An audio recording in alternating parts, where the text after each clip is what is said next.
राधे राधे दोस्तों, स्वागत है आपका अपने YouTube चैनल अनसुलझे रहस्य में। कैसे हैं दोस्तों? मैं लेकर आई हूँ अनन्या के जीवन पर जो मैंने कहानी शुरू करी थी उसका सेकंड पार्ट। हमने ये कहानी छोड़ी थी जब समीर उनके घर पर खाना खाने आया था अनन्या के वहाँ पर। जिसने ये स्टोरी नहीं सुनी है मैं उसको छोटा छोटा सा बता देती हूँ।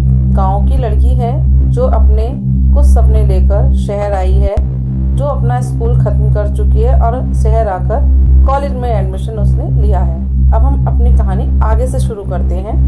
राधिका कॉलेज जाने को लेकर बहुत एक्साइटेड थी और वो जल्दी जल्दी से तैयार होकर कॉलेज के लिए निकल पड़ी। कॉलेज पहुंची तो देखा समीर कॉलेज के गेट पर ही खड़ा था और उसका वेलकम किया उसने। समीर उससे सीनियर था तो कॉलेज का चप्पा चप्पा जानता था वो, इसलिए उसको वह कॉलेज दिखाने ले गया पहले। और सबसे पहले वो उसको लाइब्रेरी ले गया जहाँ उसने लाइब्रेरियन से उसकी जान पहचान कराई और उसका कार्ड भी बनवाया और कहा कि तुम यहाँ से जब चाहें अपने जो भी बुक चाहिए आपको वो ले सकती हो। राधिका ने मुस्कुराकर उसका जवाब दिया कि आपका बहुत बहुत धन्यवाद। फिर समीर उसको उसके क्लासरूम तक लेकर गया कि ये है तुम्हारी क्लास, तुम यहाँ पढ़ोगी। राधिका क्लास देखकर बहुत खुश हुई। जहाँ कुछ बच्चे पहले से ही बैठे हुए थे वो लोग आपस में बात कर रहे थे क्योंकि अभी टीचर्स नहीं आए थे। फिर समीर ने अनन्या को बाय बोला और वो अपनी क्लास में चला गया। अनन्या क्लास में गई और जो लड़की अकेली बैठी थी उसके पास जाकर बैठी और बोली, हाय आई एम अनन्या। उस लड़की ने भी हाथ बढ़ाकर उसकी तरफ इशारा किया और बोली, हाय आई एम पूजा। दोनों बैठ के बातचीत करने लगे। काफ़ी देर बात होने के बाद वो दोनों एक दूसरे से बहुत प्रभावित थे और दोनों एक दूसरे की दोस्त बन गई। धीरे धीरे ये दोस्ती बहुत गहरी होती चली गई। अब तो जहाँ भी पूजा को जाना होता था तो वो अनन्या के साथ जाती और अनन्या को कहीं जाना होता था वो पूजा के साथ जाती। जैसे कहीं लाइब्रेरी में जाना है या कहीं मार्केट में शॉपिंग के लिए जाना है, फिर कुछ और काम हो, बुक्स वगैरह का कुछ भी, या कोई नोट्स बनाने हैं, सब एक दूसरे के साथ मिलकर करने लगी। वो दोनों एक दूसरे के बारे में सब कुछ जानती थी, लेकिन अनन्या को पूजा के बारे में एक बात नहीं पता थी। एक ऐसा रहस्य पूजा के बारे में जो आने वाले समय में उसके लिए या तो मुसीबत खड़ी करेगा या उसकी सहायता करेगा। वो ये कि पूजा तंत्र साधना करती थी। वो एक तंत्र साधिका थी और वो कई साल से कर रही थी तो उसको सब कुछ बहुत अच्छे से आता था। एक शाम दोनों मार्केट घूमने गईं। थोड़ा रात का समय था, सड़कें सुनसान सी हो चुकी थी। ज़्यादा लोग नहीं थे सड़क पर, कुछ ही व्हीकल्स थे और कुछ ही लोग थे। थोड़ी बहुत सी चहल पहल थी, ज़्यादा नहीं थी। जब वो एक चौराहे से गुजरी तो उस दौरान चौराहे पर किसी ने टोटका किया हुआ था जिसमें नींबू मिर्ची और एक लाल कपड़ा और एक हंडिया रखी थी। पता नहीं कब अनन्या का उस पर पैर लग गया और वह हंडिया लुढ़कती हुई आगे जा गिरी और उसका कपड़ा खुल गया। लेकिन अनन्या और पूजा का ध्यान उस तरफ नहीं गया।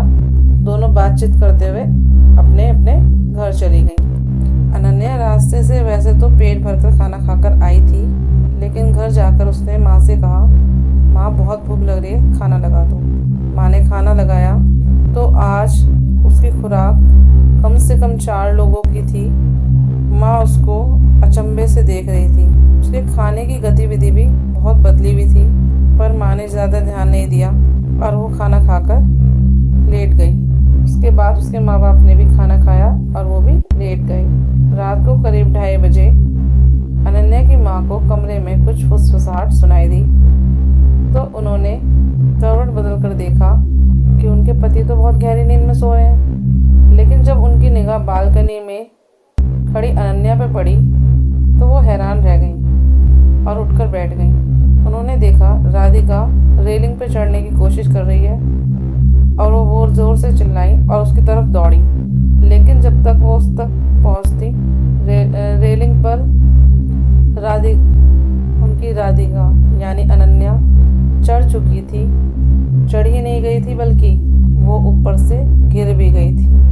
लेकिन अचंभा इस बात का था, इतनी ऊपर से गिरने के बाद भी कोई चीख नहीं, कोई आवाज़ नहीं। राधिका की माँ जब रेलिंग तक पहुंची तब तक बहुत देर हो चुकी थी। वो ज़ोर ज़ोर से रोने लगी, हाय मेरी राधिका, हाय मेरी राधिका करके चिल्लाने लगी। लाडो तूने ये क्या कर दिया, ऐसे क्या गलती हो गई मेरे से जो तू मुझे छोड़कर चली गई। वो विलाप किए जा रही थी। उनकी इस आवाज़ को सुनकर उनके पति नींद से जाग गए और वो भी उनकी तरफ आए। उनको इस हालत में देखकर वो पूछने लगे, राधिका की माँ क्या हो गया तुझे। वो पर रोए जा रही थी और बालकनी की तरफ इशारा कर रही थी। जब उसके पिता ने बालकनी में झांक कर देखा तो वहाँ कुछ नहीं था। उन्होंने अपनी पत्नी से कहा, यहाँ तो कुछ भी नहीं है। फिर राधिका की माँ को हैरानी हुई। उसने भी उठकर देखा तो उसको कुछ नजर नहीं आया। वो ये देखकर हैरान रह गई। राधिका के पिता बोले कि अपनी अनन्या तो अंदर सो रही है, लाडो अंदर है, चल राधिका की माँ अंदर देख। वो बोले, नाजी मैंने उसको भी हाथ से कूदते हुए देखा है। राधिका के पिता बोले, तुम चलो तो सही मेरे साथ, मैंने उसको अंदर देखा है सोते हुए। फिर दोनों अंदर दबे हुए कदमों से आए तो राधिका की माँ हैरान रह गई कि राधिका बिस्तर पर सो रही थी। उसके होश उड़ गए। वह राधिका के पास आई और उसको छूकर महसूस करने लगी। जब उसने महसूस किया कि ये तो राधिका ही सो रही है तो उसको बहुत अचंभा हुआ। सारी बातें अपने पति को बताई। तब वह बोले, तूने कोई सपना देखा होगा। उसकी माँ को भी लगा हो सकता है मैंने कोई सपना देखा हो। वो अपने बिस्तर पर आकर लेट गई और छत की तरफ देखने लगी कि ऐसा कैसे हो सकता है, ये मेरे मन का भ्रम कैसे हो सकता है। तभी अनन्या ने करवट ली और मुस्कुराने लगी। आखिर क्या वजह थी अनन्या की इस तरह से मुस्कुराने की? क्या ये सब पूजा ने किया था? क्या होगा अनन्या के साथ अब आगे? क्या ये उसकी माँ की आंखों का भ्रम था? आंखों का भ्रम था? जानने के लिए देखिए अनन्या के जीवन के सफर का नेक्स्ट एपिसोड। चलिए दोस्तों, राधे राधे, मिलते हैं नेक्स्ट एपिसोड में। बाय।